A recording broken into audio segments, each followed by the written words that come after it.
Seigneur pour vos vies. Comme vous le savez, c'est la saison des moissons et nous sommes en train de voir tous les différents aspects de la moisson. On a vu le sol, on a vu la saison qui est favorable. Nous avons vu le Seigneur de la moisson.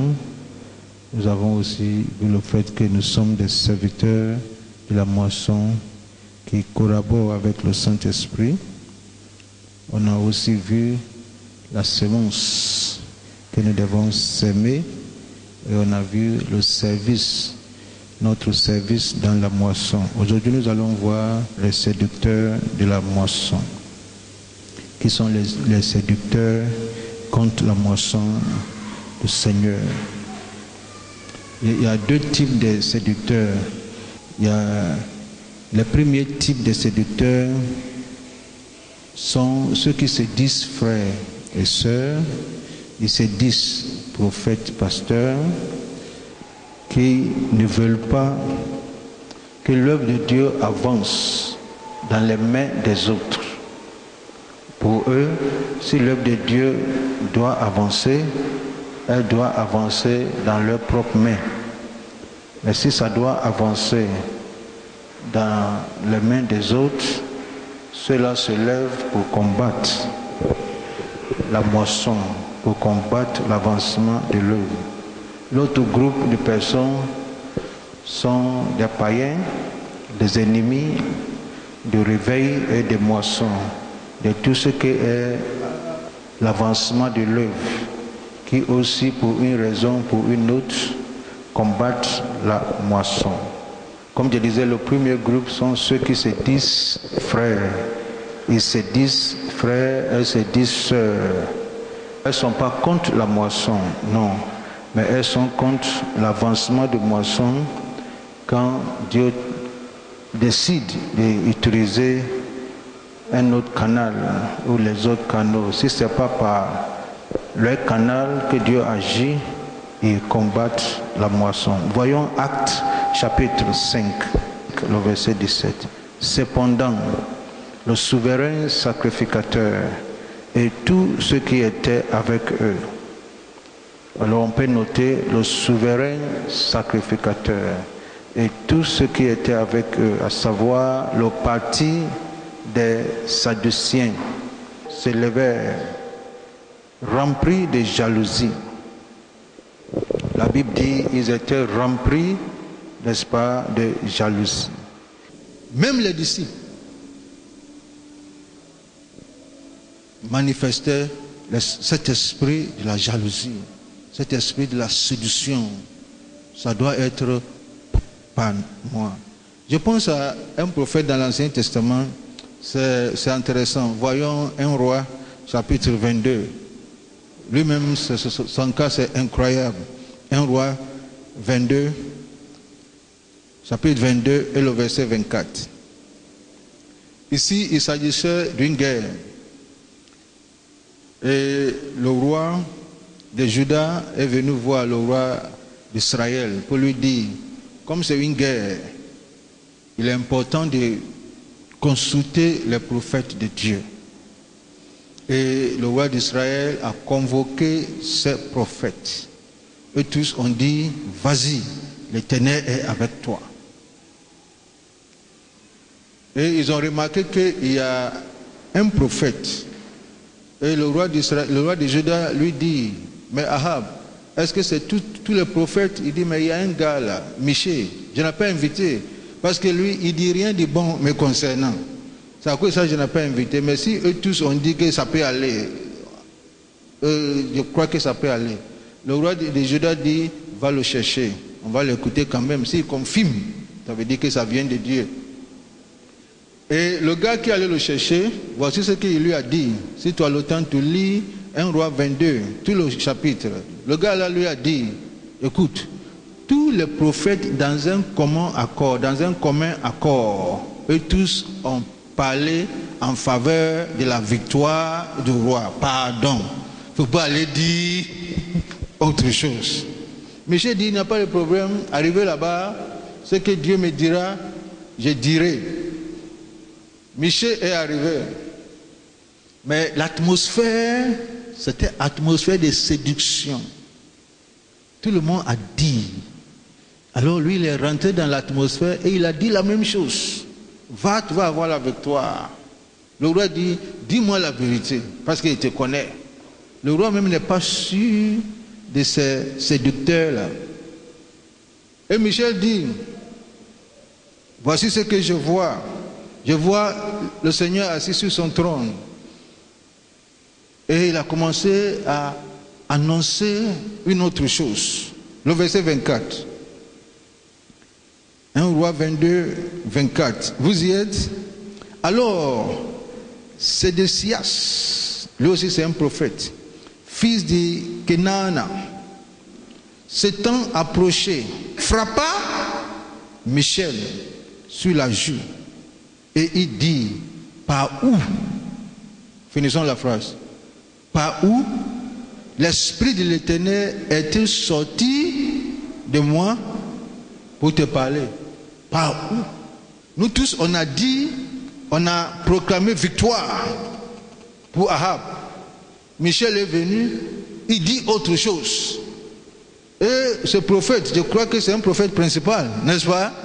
Il gifle Michel, le frappe, lui dit, par où l'Esprit de l'Éternel est sorti de moi pour te parler? Tout ce qu'il veut dire, si l'Esprit de l'Éternel doit parler, il doit parler par qui? Par moi, ce n'est pas par toi. Même s'il doit parler par toi là, il doit dire ce que moi j'ai déjà dit. Mais toi tu viens dire autre chose. Pam, ça c'est pour toi. Par où? Alors il y a des gens, ce sont des séducteurs de la moisson. Pour eux, si Dieu doit agir, il doit agir par eux. Si Dieu doit parler, il doit parler par eux. Si ça ne vient pas d'eux et ça vient ailleurs, ça veut dire que ça ne vient pas de Dieu. Si ça ne vient pas d'eux, leur rôle c'est de combattre. Ils ne sont pas contre Dieu, mais ils sont contre le choix, le canal que Dieu a choisi. Parce que pour eux, c'est eux que Dieu doit choisir. Dieu ne doit pas choisir une autre personne. Dès que ça vient d'ailleurs, on doit combattre, on doit arrêter la mouvance, on doit combattre le réveil, on doit arrêter le réveil jusqu'à ce que Dieu change son avis pour nous utiliser. Si ce n'est pas eux, ce n'est pas Dieu. C'est l'esprit de la séduction. Et même dans le corps pastoral, ça se passe. Voici un pasteur qui sort de quelque part, mais il est qui ça? Il vient d'où? Il a fait quelle formation biblique ou théologique? Il est le père de qui l'a oint, qui l'a consacré, et ainsi de suite. Mais s'il ne fait rien, on ne pose pas ces questions-là. S'il ne fait rien, il ne représente rien, il est dans son coin, il souffre, il n'arrive pas à payer ses loyers, ses locales. On ne pose pas ces questions-là. Ça, il est avec nous. Quand il souffre, ça, il est avec nous. C'est notre fils. Il est avec nous. Dès que l'atmosphère change et le Saint-Esprit commence à utiliser ce type-là, maintenant, mais lui vient d'où? Et ceux qui se croient étant souverains sacrificateurs, des Sadduciens, les Sahindrés. Tu as remarqué tout ça, c'est SSS. Non seulement les séducteurs, mais les souverains sacrificateurs, les Sadduciens, les Sahindrés, les Sambalates. Eux tous là maintenant, s'ils ont leurs problèmes personnels, ils vont laisser leurs problèmes personnels. Ils vont s'accorder pour combattre Michel. Parce que c'est toi seul qui dis autre chose. Pour ce prophète, l'esprit n'a pas le droit de parler par quelqu'un d'autre, si ce n'est pas par lui. Il combat Michel parce que l'esprit a choisi d'utiliser un autre canal. Voici son problème. Pour lui, il détient le monopole. Ça veut dire, il pense avoir une possession exclusive du Saint-Esprit. Dans ce sens-là, le Saint-Esprit n'est plus Dieu. Pour lui, le Saint-Esprit ne peut utiliser quelqu'un sans son accord. Voici les séducteurs de la moisson. Un jour, les disciples de Jean-Baptiste sont allés le voir et ils disent à Jean-Baptiste, tu sais, le gars que tu as baptisé, que tu as présenté au monde, qu'il est l'agneau de Dieu qui ôte le péché du monde. Ce monsieur-là, lui aussi, il est en train de baptiser. Il s'est fait baptiser. Mais c'est incroyable. Quand tu vas chez lui, il n'y a pas place. Écoute ce que Jean-Baptiste dit. Ça c'est Jean chapitre 3, le verset 27. Mais laisse-moi lire le verset 25. Oh, il s'éleva de la part des disciples de Jean-Baptiste une dispute avec un juif touchant la purification. Il vint trouver Jean et lui dit, Rabbi, celui qui était avec toi au-delà du Jourdain et à qui tu as rendu témoignage, voici, il baptise et tous vont à lui. Jean répondit, un homme ne peut recevoir que ce qui lui a été donné du ciel. Amen. Un homme ne peut recevoir que ce qui lui a été donné du ciel. Jean n'est pas animé d'un esprit de jalousie. Il n'était pas animé d'un esprit de séduction, d'un esprit qui combat ce que Dieu fait dans la vie des autres. Laissez-moi vous dire, nous sommes dans la moisson. Dis après moi la moisson. Et dans cette saison de moisson, Dieu va utiliser qui il veut. Amen. Dieu va utiliser les mains des hommes et des femmes, des pasteurs, peut-être même qui n'ont pas un nom aujourd'hui, à qui même on connaît même pas. Peut-être ils sont cachés à Yopougon Nyangon quelque part, qui n'ont même pas de nom. Mais quand le Saint-Esprit descend dans une ville, il visite tout le monde. Dis-moi Amen. Il visite tout le monde. C'est pas toi seulement, il visite. Il visite tout le monde. Et quand il visite tout le monde, il bénit tout le monde. Il endosse ses enfants par un manteau spécial pour accomplir l'œuvre. Alors, il distribue des dons, des talents, des trésors et des richesses à ses enfants pour accomplir les œuvres. Alors, tu vas voir quelqu'un que selon toi, ton critère, qui n'est pas éligible, pourquoi lui, Dieu peut l'utiliser? C'est moi qui l'ai encadré dans l'école de dimanche. Quand il est venu à l'église là, c'est moi qui l'ai encadré, c'est moi qui l'ai baptisé. Ouais, c'est vrai, tu as fait quelque chose pour que le Saint-Esprit continue, n'est-ce pas? Mais pourquoi maintenant le Saint-Esprit est en train de continuer, tu es fâché? Non, lui là, selon nos critères, lui il n'est pas saint. Selon ma critère de sainteté, c'est toi qui as tes critères de sainteté, lui il n'est pas saint. C'est un méchant, il est ça. Mais pourquoi le Saint-Esprit va l'utiliser? Dieu peut utiliser qui veut. N'est-ce pas? Il peut utiliser qui veut. C'est ça la moisson. Et il y aura de grandes surprises. Parce que Dieu va utiliser des personnes.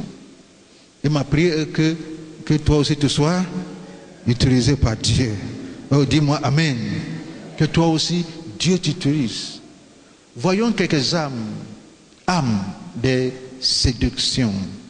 Âmes des séducteurs. Que les séducteurs utilisent pour détourner le cœur des simples. Romains chapitre 16, rapidement. Romains chapitre 16, le verset 17. Romains 16, 17 et 18. C'est l'apôtre Paul qui parle. Je vous exhorte, frères, à prendre garde à ceux qui causent des divisions et des scandales au préjudice de l'enseignement que vous avez reçu. Éloignez-vous d'eux, car de tels hommes ne servent point Christ notre Seigneur, mais leur propre ventre. Ils servent leur propre ventre, leur propre intérêt. Et par des paroles douces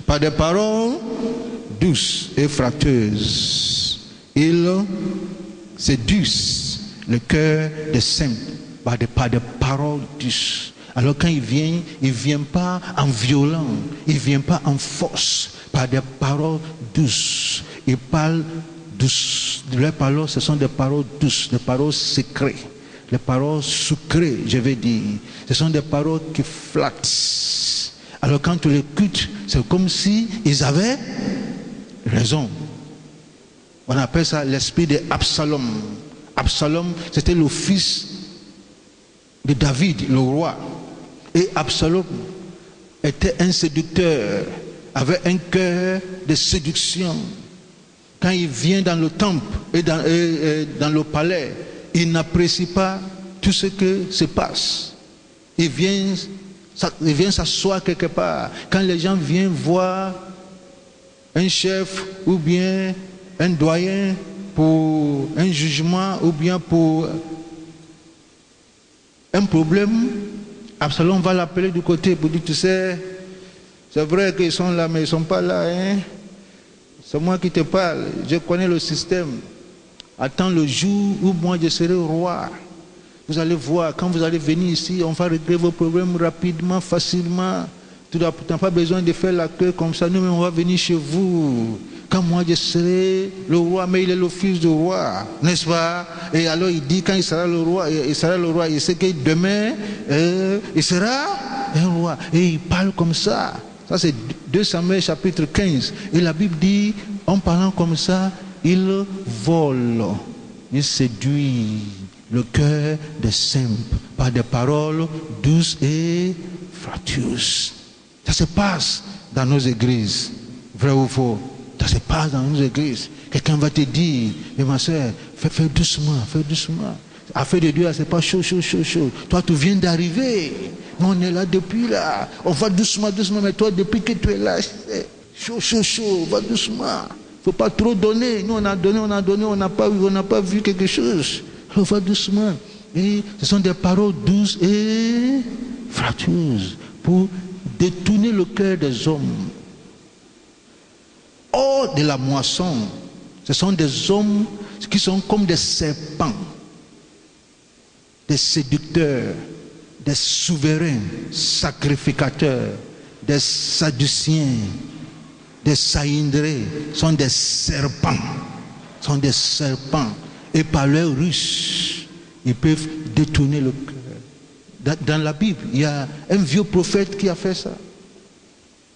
Voici un jeune prophète que Dieu lui a parlé. Dieu lui a donné des instructions claires. Mais le vieux là, mais pourquoi nous on est là? Ces petits-là, Dieu va l'utiliser. Nous, depuis qu'on sait Dieu, pourquoi aujourd'hui c'est un petit que Dieu va utiliser?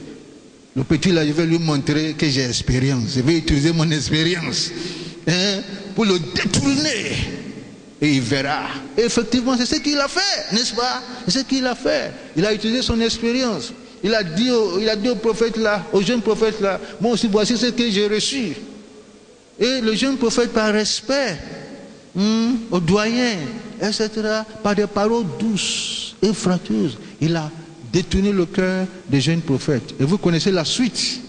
Il est mort. Il a été tué par un lion. C'est ça, l'esprit de la séduction. Ça se trouve dans l'église, l'esprit de la séduction. Ça se trouve partout. C'est l'esprit d'Absalom. Par paroles douces et flattueuses. Quand il vient, c'est comme si ce qu'il disait là, c'est vrai. Il a eu une meilleure proposition. Non, si c'est moi qui étais le roi, j'ai eu une meilleure proposition. Oh, si j'étais le pasteur, moi voici ce que j'allais faire. Cette affaire-là, moi j'allais faire ça de telle manière. Et sur papier, toutes ces idées sont correctes. Il est comme un joueur, il est comme quelqu'un qui est sur l'écran, devant l'écran, qui regarde un match. Il sait pourquoi tel joueur a raté. Il devait passer le bal. Il ne devait pas tirer directement. Et il est assis. Il connaît tous les... On doit le changer. L'arbitre, comment on appelle ça? L'entraîneur doit l'enlever. Sur papier, son programme est juste. Mais en action, on ne sait pas ce qu'il fait. On ne sait pas ce qu'il fait. Si tu le mets sur le terrain, son maillot va le frotter. Il ne peut même pas courir. Mais assis devant l'écran, c'est un expert. Il est expert. Si il est politicien, opposant, il a toute la solution pour le pays. Il a tout le programme pour le développement du pays. Il va combattre celui qui est au pouvoir. Il va combattre celui qui est au pouvoir. Tu lui donnes le pouvoir, ça devient pire. C'est l'esprit de la séduction. Dieu donne le pouvoir, ces propositions d'avant là, il n'a qu'à mettre en place. Maintenant, il ne se retrouve pas. Mais malheureusement, il y a des simples qu'on gagne, que les séducteurs gagnent. L'apôtre Paul dit, ces hommes-là, éloignez-vous d'eux. Et ils sont dans l'église. Par la structuration de l'église, ils ont une meilleure structuration, un meilleur programme. S'ils étaient pasteurs, voici ce qu'ils allaient faire. Donne le micro pour prêcher un seul message, tu vas voir que tol n'est pas tol. Ce sont des hommes déloyaux, malhonnêtes et méconnaissants. Ce sont des hommes frustrés et déçus. Et ils pensent qu'ils peuvent communiquer leur frustration chez les autres. Et par leur ruse, ils trahissent la confiance reçue. Néhémie a fait la prière quand Sambala, un autre S, combattait Néhémie. Pour rien, parce que quelqu'un est venu pour rebâtir le mur. Au lieu d'encourager ce jeune, et on va tout faire pour arrêter ce qu'il est en train de faire. On va le combattre. Et Néhémie ne comprend pas. Et ils ont même loué un prophète pour aller donner une prophétie inventée afin que Néhémie croie au prophète et laisse. Voyons Néhémie chapitre 6, le verset 10. Néhémie dit, je me rendis chez Shimaïja, fils d'Elaïja, fils de Mehétabel. Il s'était enfermé et il dit, allons ensemble dans la maison de Dieu, au milieu du temple, et fermons les portes du temple, car ils viennent pour te tuer, Néhémie.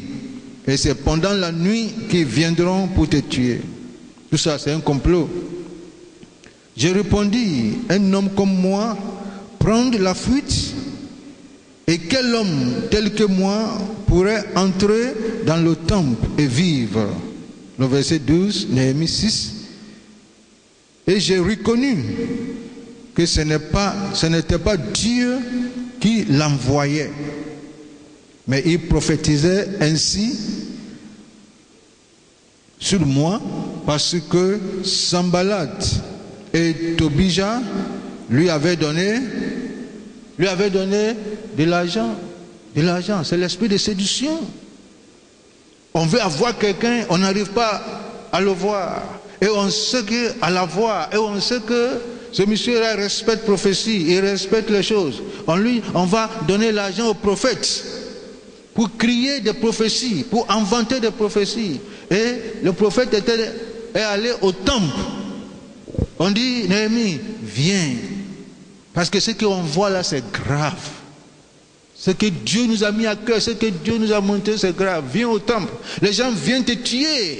Et c'est la nuit là, ils vont venir. Si tu ne viens pas aujourd'hui, c'est fini.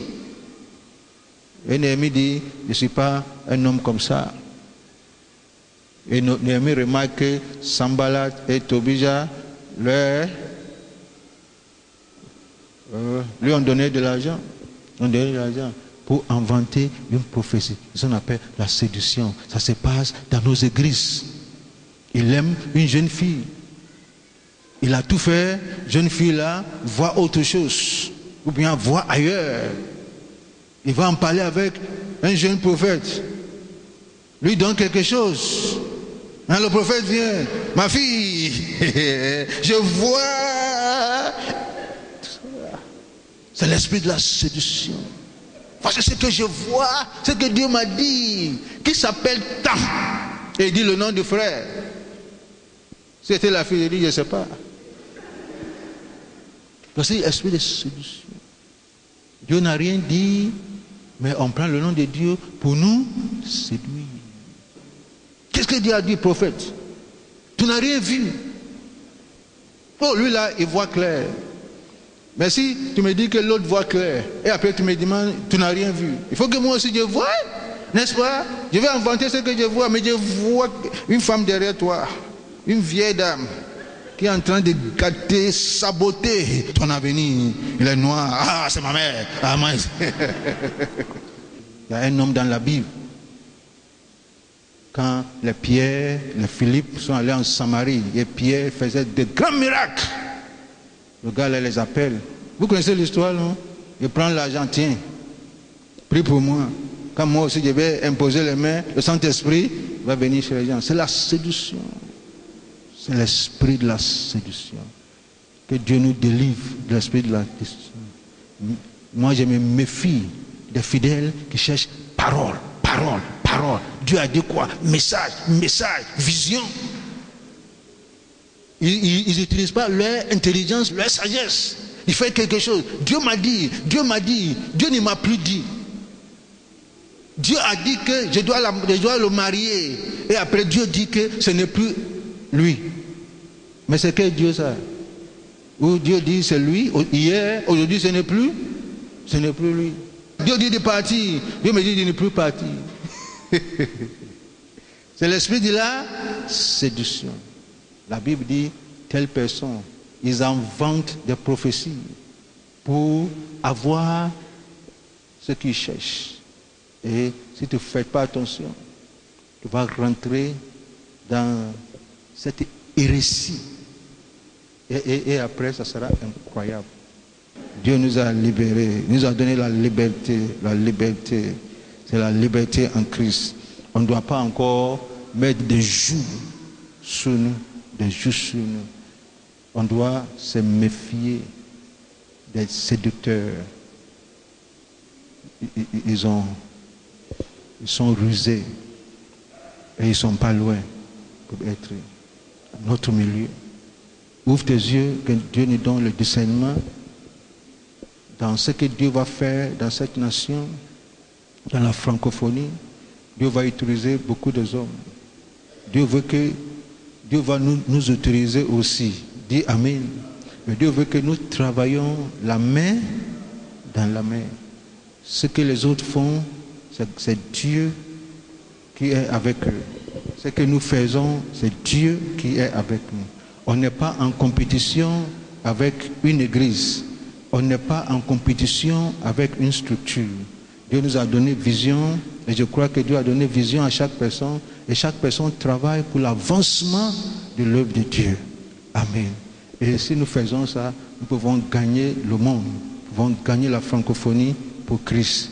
Mais si ça devient jalousie, envie, de combat, de coups bas, prêcher contre un pasteur parce qu'il a quelque chose que tu n'as pas, accuser tel pasteur parce qu'il a quelque chose que tu n'as pas, ça montre que tu es jaloux, n'est-ce pas? Ça montre que tu es jaloux.